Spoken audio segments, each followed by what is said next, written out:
Signé le 5 août 2019, la phase active de recrutement pour le camp du projet Pipeline d'exportation Bénin-Niger a été officiellement lancée ce lundi 15 mars 2021 à Cotonou par le ministre de l'Eau et des Mines Samou Seydou Adambi. Ce projet vient résoudre la problématique du sous-emploi des jeunes avec à la clé le recrutement de plus de 2000 personnes. Au nom du président de la République, son Excellence, M. Patrice Talon, je voudrais remercier la société WAPCO Bénin, sa société mère, CNEDC, pour leur disponibilité et leur implication.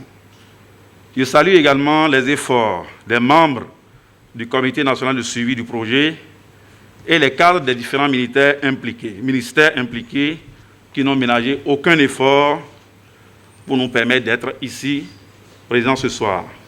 En vertu de l'accord du gouvernement hôte, l'État béninois et son partenaire chinois entendent privilégier l'utilisation de la main-d'œuvre locale béninoise durant les phases du projet.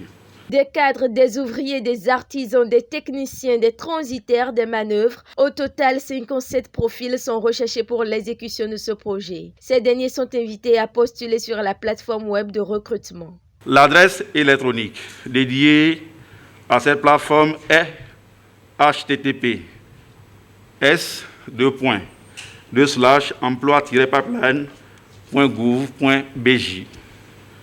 À travers cette plateforme web, exactement 2308 personnes avec plus de 50 profils seront recrutés pendant la phase de construction dans 4 catégories d'emplois différents que sont les emplois cadres, 27 personnes, les ouvriers spécialisés, 772 personnes, les agents de sécurité, 279 personnes, et les emplois de soutien et ouvriers, 1230 personnes.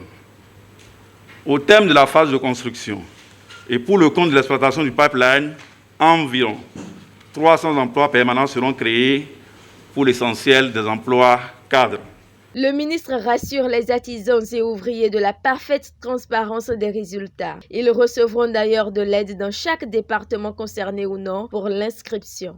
Ce qui concerne les ouvriers, nous aussi au ministère, nous avons pris des dispositions. Au niveau des directions départementales, on va les aider. On va aider essentiellement donc ces ouvriers qui voudraient postuler pour leur permettre également d'avoir accès à cette plateforme. Parce que ce n'est pas eux tous qui pourront avoir accès. Mais il y en a qui pourront avoir accès, qui pourront accéder du moins à la plateforme. Mais ceux qui ne pourront pas le faire au niveau des directions départementales, sur toute la ligne. Parce que nous avons les départements traversés et même les autres départements. Donc, on va permettre donc à nos directeurs départementaux d'accompagner donc nos compatriotes qui sont intéressés par le projet, qu'ils soient dans les villes ou villages traversés ou qu'ils soient dans d'autres contrées où le projet ne passe pas. Mais priorité sera donnée donc aux villes, villages et hameaux traversés. Je voudrais rassurer donc surtout nos artisans que toutes les dispositions sont prises pour qu'ils soient accompagnés parce que cette phase de recrutement concerne réellement la construction. Le projet Pipeline d'exportation Niger-Bénin, c'est également 3000 emplois durant la phase de construction et 300 permanents au cours de l'exploitation. 5 départements, 150 villes et villages, 2 stations et une station terminale sont concernés par ce projet.